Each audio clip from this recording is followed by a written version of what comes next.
Will you marry me?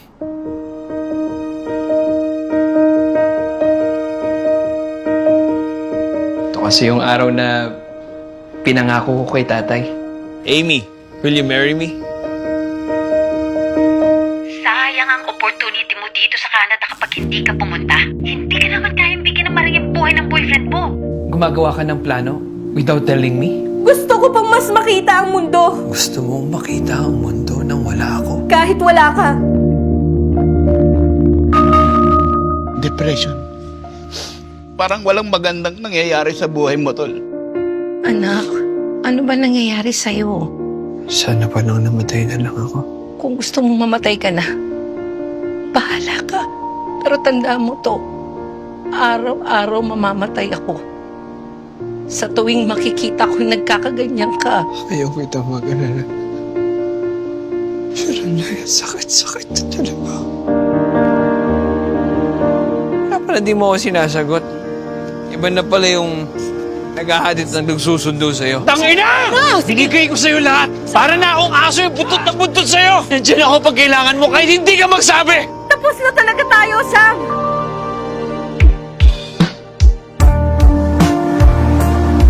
Sam, wag! Paano mo ako matutulungan? Gagawa ka ng Lucky 9 ways to move on. Kung sakali lang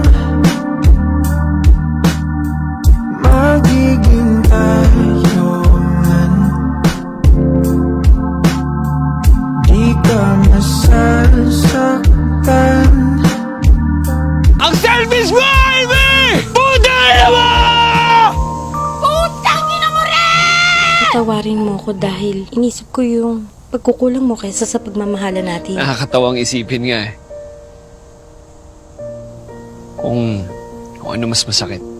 Nung iniwan ba ako ng tatay o nung iniwan mo ako. Pero alam mo ano mas masakit?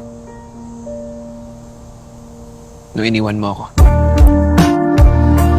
May mali ba sa akin? Parang dali-dali ko lang iwan eh. Mas maganda ang buhay kung may taong nagbibigay ng dahilan para mabuhay. Kung sakali lang magiging tayo man, di ka masasaktan.